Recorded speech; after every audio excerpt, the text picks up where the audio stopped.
भगवान बाबा हनुमान जी को प्रणाम। महान त्यागी बाबा जुमदेव जी को प्रणाम। परमात्मा एक, मी बाबाची सेविका ज्योती जगने तुमच्यासमोर एक अनुभव सादर करीत आहे।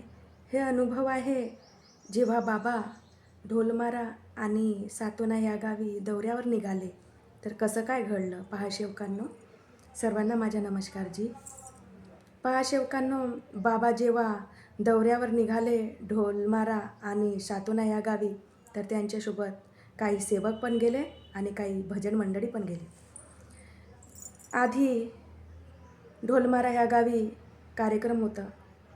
ढोलमारा ह्या गावी सर्व भजन मंडळी, सेवक आणि बाबा ढोलमारा या गावी पोहोचले आणि दुपारी 2 वाजेच्या सुमारास चर्चा बैठक सुरू झाली होती। दुपारी चर्चा बैठक सुरू झाली, सायंकाळी जेवण झाले आणि रात्री भजन सुरू झाले।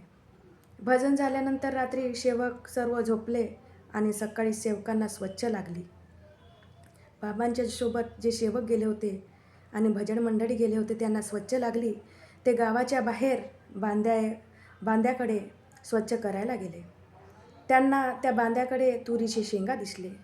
त्यांचा मन त्या तुरीच्या शेंगाकडे आलं। त्यांनी विचार केलं, बाबा आपल्या सोबत तर नाही आहेत पण आणि मागं येणार पण नाही आहेत पाहायला। त्यांनी विचार केलं आणि तुरीच्या शेंगा तोडायला बसले। एक ऑप्शन सांगते तुमच्यासमोर, जसं आपण कुठे लग्नाला जातो आणि आपल्याला गुपचूप दिसतात मुलांना आणि समोसे दिसतात तर मुलांच्या तोंडाला कसं पाणी येते, त्यामुळे ह्या सेवकांच्या तोंडाला ते तुरीचे शेंगा पाहून लालच फुटलं आणि त्यांच्या तोंडाला पाणी आलं। त्यांनी दुसऱ्याच्या बांध्यावरून तुरीच्या शेंगा चोरल्या आणि वापस आपल्या ठिकाणी गेले आणि त्या पेटीजवळ तुरीच्या शेंगा खायला बसले। तिकडून बाबा आले। बाबांनी काही म्हटलं नाही त्यांना, पण बाबा हसले पाहून। बाबा समजून गेले की यांनी चोरी केलं आहे, तुरीच्या शेंगा दुसऱ्याच्या बांध्यावरून चोरी केला आहे, पण बाबांनी त्यांना काही म्हटलं नाही।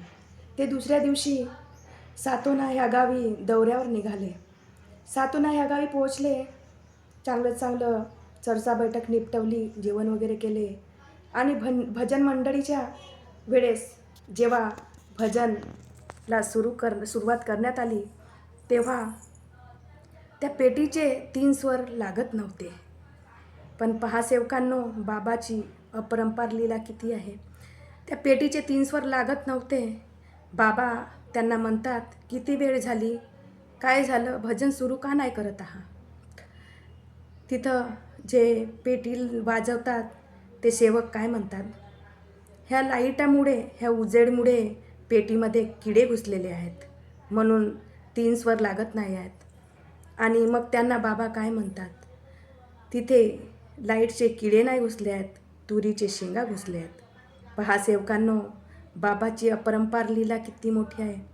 त्या सेवकांनी माफी मागितले बाबाच्या समोर, भगवंताला आणि बाबाला माफी मागितले आणि माफी मागल्यानंतर पहा ते पेटीचे स्वर 3ही वाजू लागले आणि एवढं सुंदर भजन झालं। त्यांनी आपले शब्द सोडवले आणि क्षमा मागितले। पहा सेवकांनो, बाबाची अपरंपार लीला आहे। आपले शब्द सोडवले आणि त्या पेटीचे स्वर लागले। म्हणून चूकभूल करू नका, सत्य मर्यादा प्रेमाचं आचरण करा आणि 4 तत्व 3 शब्द 5 नियमांचं पालन करा, तर आपल्या पायाला काटा तक करणार नाही आहेत। बाबा आपल्या सोबत 24 घंटे आपल्या सोबत आहेत। बाबा काय म्हणतात, कर्म तेरे अच्छे है तो किस्मत तेरी दासी है और नियत तेरी अच्छी है तो घर में मथुरा काशी है। सर्वांना माझा नमस्कार जी। नमस्कार जी।